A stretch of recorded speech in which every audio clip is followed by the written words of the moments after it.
After my daughter collapsed on Thanksgiving, my mom asked if the $2,800 allowance was enough. What allowance? I said. She went dead silent. Turns out Dad had been sending it to my brother for his mortgage. Mom knocked 30 minutes later. She stepped inside. What she did next shocked everyone.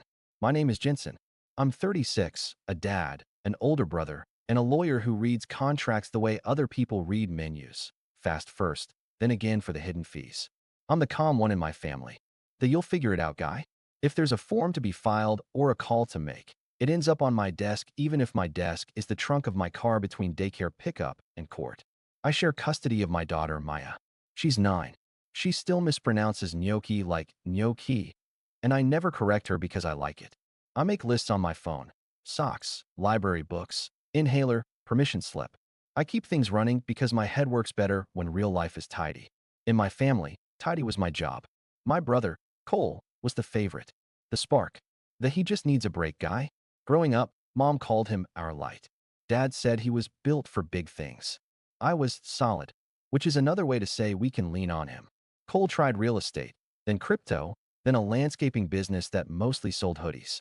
I went to law school and paid off my loans one plotting year at a time. In photos, Cole's teeth always show. Mine don't. Thanksgiving at my parents' house is muscle memory. You park next to the busted basketball hoop, step into a wall of heat from the oven, get grabbed by a hug that smells like nutmeg and detergent. The TV is always up too loud. The turkey is always dry. Grandpa's carving knife, that came from Uncle Pete, shows up even though Uncle Pete is a story more than a person. This year, I told myself it would be fine. Maya loves the paper turkeys Mom tapes to the windows. She loves Grandma's rolls. She loves the way my dad tries to cut the pie like it's a geometry class. I could handle some sly comments about billing hours and what do lawyers really do. I could handle Cole calling me counselor in that tone that turns a job into a joke. We walked in and Cole was already there, arms wide, voice wider. There he is, the man who knows every loophole. He ruffled Maya's hair. How's my favorite niece?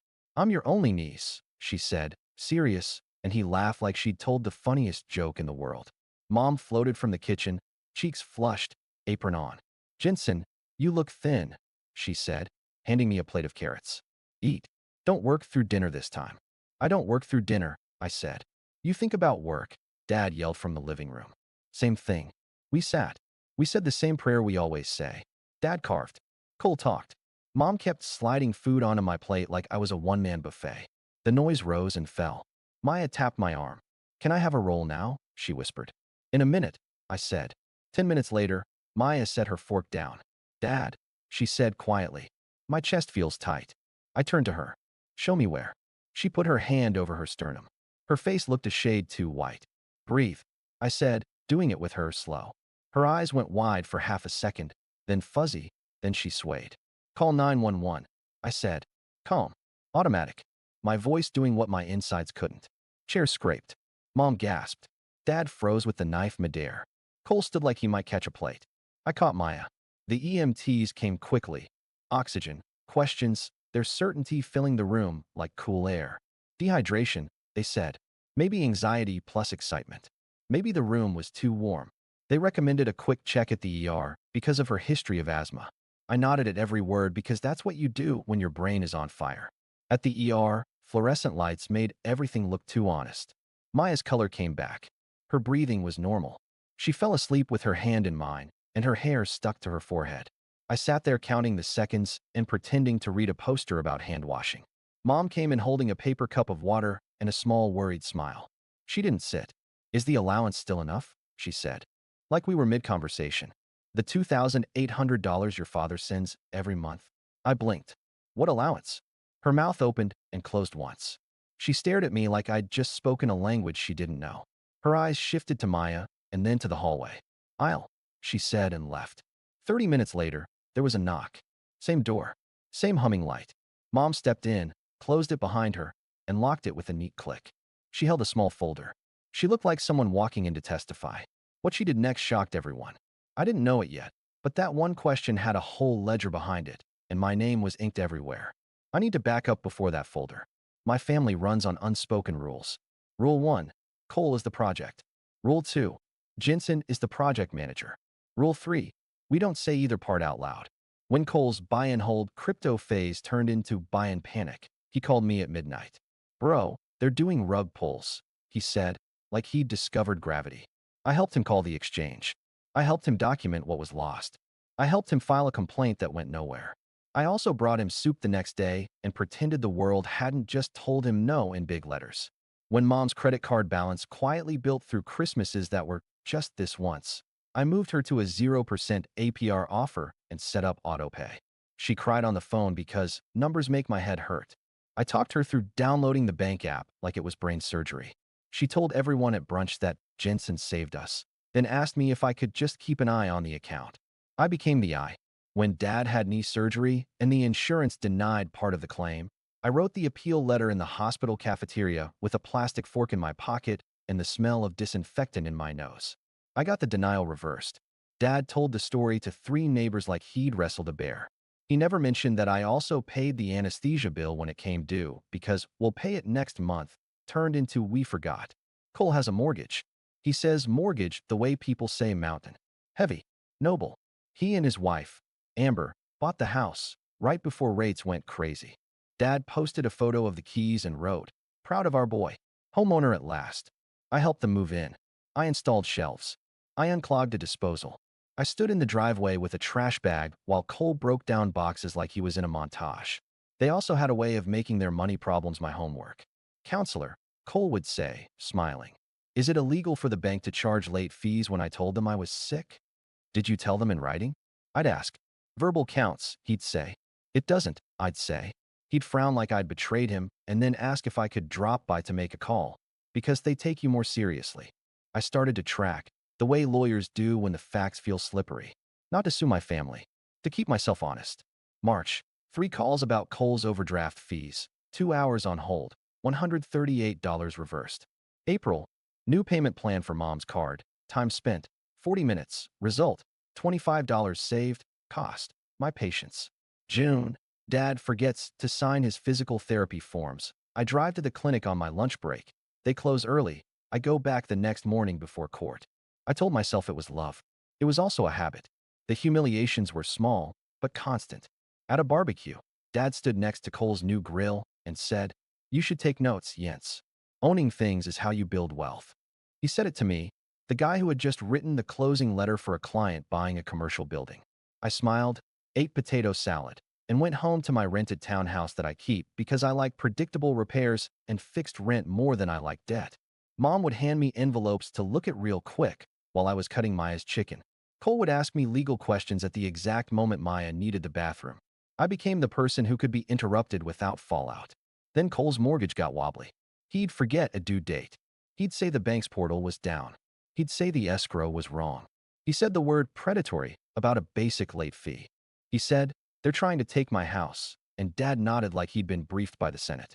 "Banks are snakes," Dad would say, like a sentence ends an argument. "Pay the bill," I'd say, and get a look like I'd kicked a puppy. Mom started softening me up. "Your brother is under a lot of stress," she'd whisper in the kitchen. Amber's hours got cut. "It's not like back when you were starting out." When I was starting out, I said, I lived in a studio above a restaurant that made the whole place smell like garlic knots. I didn't buy a house. She blinked. "You could have," she said. "No," I said, "I couldn't." Dad started using "we" in a way that had my name pressed flat underneath. "We need to help him through this patch," he said on the phone one night. "We'll all do our part." "What is our part?" I asked. "You make more than he does," he said, like a weather report. "I also have a child," I said. "Cole wants kids someday," he said. "Someday is not a budget item," I said. He sighed. "You're being difficult." I thought about boundaries. I thought, and then I did very little. I answered fewer texts at night. I let calls go to voicemail while I was brushing Maya's teeth. I told myself this was progress. Then the weird stuff started. Mom would say things like, "Is Maya okay for next month with extras?" "Extras?" She'd say. "Your father says the allowance is generous," with this proud tilt to her chin. I thought she meant child support from my ex. "We have a schedule and we split costs. There's no allowance. There's math." Once, Cole joked, "Man, Dad's saving your butt," with this grin that didn't match anything I knew. I said, "What are you talking about?" He said, "Never mind," and looked at Dad, who coughed. I filed it under weird and kept moving because I was late to pick Maya up from soccer. That's the version of me I don't like. The guy who sees smoke and says, that's probably a candle, because getting the extinguisher is inconvenient. Then came Thanksgiving and the folder. And Mom's question about the $2,800. Not hundreds. Not a random gift. A system. A number with a comma. Every part of my body sat up inside my skin. Every part of my job did, too. I know what memos mean. I know what "for Maya" typed in a transfer note can do to someone's brain. It excuses things. It wraps theft in baby pink. I kept thinking, no, no, no.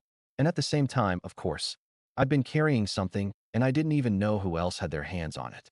And a part of me, the quiet, angry part, whispered, you were the only one who thought you were crazy. The ER room was soft and sterile. Maya slept.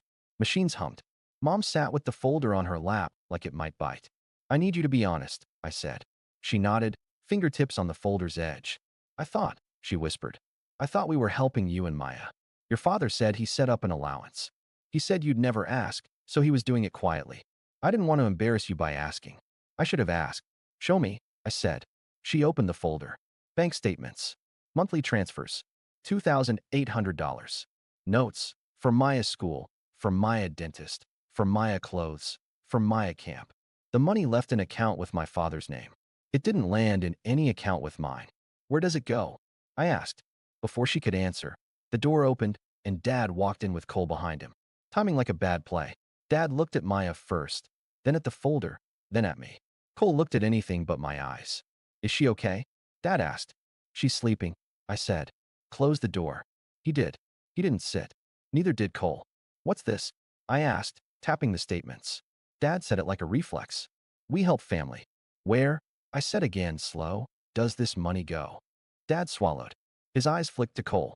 It goes where it's needed, he said. Say the next sentence, I said. To Cole, Mom said, voice small and exhausted. She looked at my father like she didn't know him. It's temporary, Dad said, faster now. Just until they get their feet under them. He's got a mortgage. Interest is criminal. You know how the banks are. You labeled my child in the memo, I said. You used her name so Mom wouldn't ask questions. Dad's jaw worked. It's all the same in the end, he said. We're one family. It's a pot. Cole finally spoke. Look, it was Dad's idea, he said. He said you're fine. You're a lawyer. We were drowning. The bank is. Not the villain, I said. Your choices are. It's not that simple, Cole muttered. It is, I said. Don't talk to your brother like that, Dad snapped. He's under pressure. You've never had that kind of pressure. I've had pressure, I said quietly. I just didn't make it everyone else's bill. Mom touched the folder with 2 fingers like she might push it away. Mark, she said to my father, tell him how long. Dad stared at the floor. 8 months, he said. 12, Cole said, barely audible. Started last Thanksgiving. Remember? The furnace. Mom made a sound I've only heard once, when her sister died. It wasn't crying. It was an animal noise. You put "for Maya" on 12 transfers. Dad straightened his shoulders like a man putting on a uniform. I'm the father, he said. I decide how we help our children. I looked at Maya.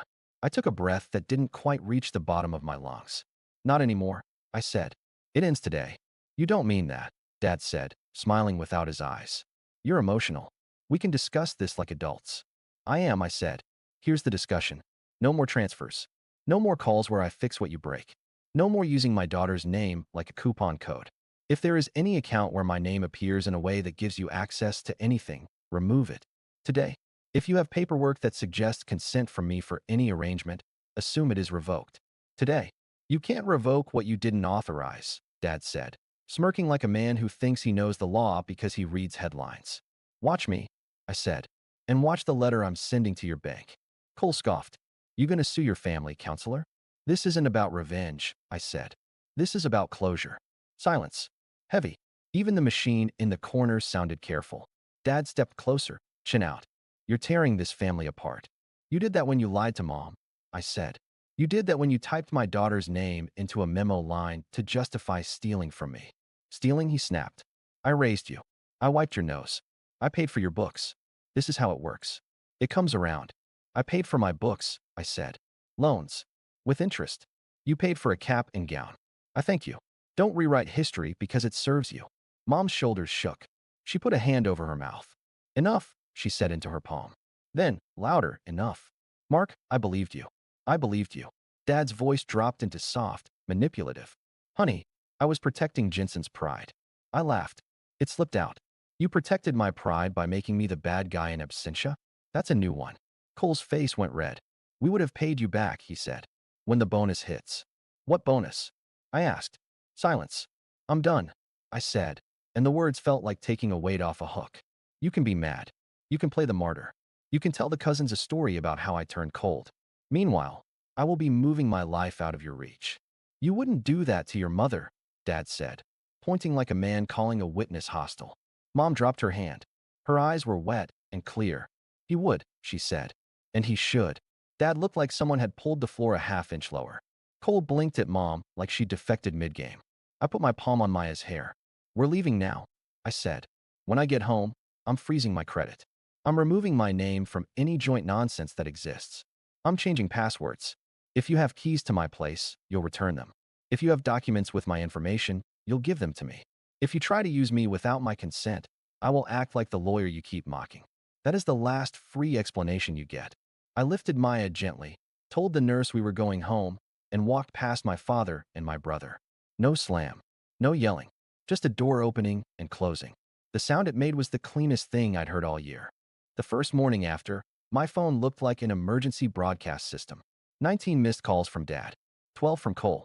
For texts from Aunt Linda, who has never met a boundary she couldn't label rude. 2 calls from a number I didn't recognize that turned out to be Dad's office line. 1 voicemail from Mom. Call when you can. I didn't.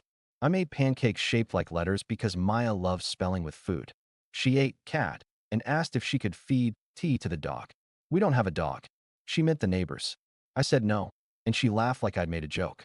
While she watched a cartoon, I opened my laptop and made a bullet list like a client had handed me a crisis. Freeze credit. Pull credit reports. Check for any weird accounts. Remove my name from any for convenience additions at Mom's bank. Change every password and enable 2-factor on everything. Update Maya's school pickup list. Me, her mom, our neighbor Rita. No grandparents. Draft a letter to Dad's bank instructing them to place a note on any transfer referencing my name to alert me. Draft a letter to Cole's mortgage servicer instructing them to cease contacting me. Remove my info, and note I am not a party. Gather any mail with my info at my parents' house. Put a hold on new credit offers. I did them, one by one, between snack breaks and refilling water bottles. The adult equivalent of baby-proofing my life. Dad's text came in hard then wheeled toward guilt. Dad, you misunderstood. Dad, we always share. Dad, I'm the father. I decide. Dad, don't punish your brother for being human. Dad, call me. Dad, call me. Dad, call me. Dad, we are coming over if you don't answer. I typed, do not come over. Do not use my name. This is not a discussion. Cole tried another lane. Cole, dude, you humiliated Dad in the ER. Cole, you love money more than people. Cole, the bank is predatory. Cole, if we lose the house, it's on you. Cole, you could blink and make it right. Cole, remember when I watched Maya that one time? I stared at that one for a minute. I typed, you washed your knees for 2 hours in 2019. Thank you, and muted the thread. Mom's text was simple. Mom, I'm sorry. I should have asked. Can we talk? I looked at Maya building a fort with couch cushions. Not today, I wrote back. My hands shook a little. Then they didn't. I told Maya the truth in kid size. Grandma and Grandpa made a money mistake, I said. We're making sure nobody uses your name without asking me. She nodded like an adult. Okay, she said. Can I use my name to put on my fort? Like a sign? Yes, I said. That's exactly how names should be used. 2 days later, an envelope from my dad showed up in my mailbox. Inside, printed bank statements. Same $2,800. Same from Maya, in the memo like a ribbon. A sticky note, see? Not hiding. Dad. I set it on the counter and stared until the ink blurred. I put it in a folder labeled evidence, because part of me is always at work. Mom left a voicemail that made my chest hurt. I am so sorry, she said. I wanted to believe we were saints. We weren't. Call me when you can. She sounded like the air had gone out of her, like she'd run out of euphemisms. The house was quiet in a way it hadn't been. No, can you just texts? No last-minute quick favor calls. No request that cost me a day and repaid me with a guilt trip. I didn't realize how much noise I was carrying until it went away. I started making rice and beans on Sundays, so weekday dinners were easier. I set up an auto transfer labeled Maya Future, $150 on the 15th. Not a performance. Not a headline number. Just something real. I ran 2 miles in the morning while Maya made faces in the mirror with her hairband like a superhero. I slept. Then the family PR machine tried to start up. Aunt Linda, your father is beside himself. Think of your brother's mental health. Uncle Tom, we're a team. Don't go rogue. Cousin Becca, can you at least explain it to me so I can explain it to Grandma? I replied the same to each, in different words, but the same backbone. I love you. No more money. No more lies. Boundaries are not cruelty. Dad called on a Sunday. I answered. I was tired of being a ghost in my own story. You're making this bigger than it is, he said without hello. It's exactly as big as it is, I said. You don't dictate how I help my kids, he said. You don't get to use my child's name to justify helping your other kid, I said. It was for the family, he said. It was for you to feel like a savior, I said, and the line went quiet. You think you're perfect, he said. No, I said. I think I'm done. He huffed. You'll regret this when you need us. What I need is not to be stolen from, I said, and we both knew stolen is what it was. He hung up. An email pinged later from a mortgage company I've never used. Subject, final notice. Cole had CC'd me and Mom. No message. Maybe a scare tactic. Maybe a cry for help. I hit reply all and typed, please remove me from this thread. I am not a party to this loan. Do not contact me again. I signed it with my name and attorney at law, because sometimes you have to speak in dialect. I told Maya we'd skip Sunday dinner at Grandma's for a while. She pouted. Then she asked if we could make our own rolls. We bought yeast. They came out dense and weird, and we ate them with butter and laughed. A week later, Mom asked to meet at the park near my place. Public. Neutral. I said yes. She sat on a bench with a small envelope and a huge apology in her eyes. I opened my own bank account, she said, like a confession. I should have years ago. I'm proud of you, I said. She handed me the envelope. Copies, she said, in case anyone tries to rewrite the story. I didn't want to need them. I took them anyway. She looked at the ducks because eye contact was hard. I believed what I wanted to believe, she said. That we were helping you. That your father had softened. It made me feel like we were good parents again. I'm sorry. I know, I said. I was busy believing my version too. That if I kept doing, things would change. They didn't. She nodded. I told your father he can't use your name like a hammer anymore, she said. He's angry. He can be angry, I said. He can also be alone with that anger. She winced. Jens, I'm not punishing him, I said. I'm just not joining. She swallowed, then smiled, tired. You always were stubborn. I learned from the best, I said, and we both laughed a little. On the way home, Maya asked if Grandma was still mad. I said, probably at herself more than anyone. Maya nodded like she understood more than she should. Cole texted that night. Cole, so that's it? You're just out? Me. I'm out of being used. I'm not out of being your brother if you ever act like one. He didn't reply. He sent a thumbs-up reaction 2 days later like a man signing for a package. Life went on in small, good ways. I took Maya to the cheap movie theater with sticky floors. We made a calendar for chores and put silly stickers on it. I went to bed earlier. I checked my email less. The silence that used to scare me started to feel like air. There was no reunion speech or miracle apology. The calls slowed, the group chat went quiet, and the distance settled into a honest, livable normal. Mom checks in about Maya, catches herself before asking for favors, brings soup, leaves on time. Cole still blasts monthly about to pop texts. I keep them muted. If he ever asks like an adult, with a plan, I'll consider it once. Dad and I stick to weather and traffic. It's not pretty, but it's true. I don't retell the saga. I know what happened, what I chose, and why. With fewer holes, my money leaks less. The bigger win is time. More patience for Maya's too long bedtime. More quiet nights without shower arguments. The moral's simple. Love doesn't cancel math. Family isn't a wallet password. Writing for Maya on a transfer doesn't turn taking into giving. I'm not an allowance or a safety net. I'm Maya's dad, a brother, a son. None of that requires bleeding on command. I don't need revenge. I needed a closed door. Now, no is a policy. I won't let my daughter's name be a coupon. Or, we mean you pay. I'm choosing a boring, good life on purpose. Pancake letters, a 15th of the month transfer, bad rolls with butter. A calm phone, and one sentence that still fits. This isn't revenge, it's closure. The lock clicked. I'm holding the key.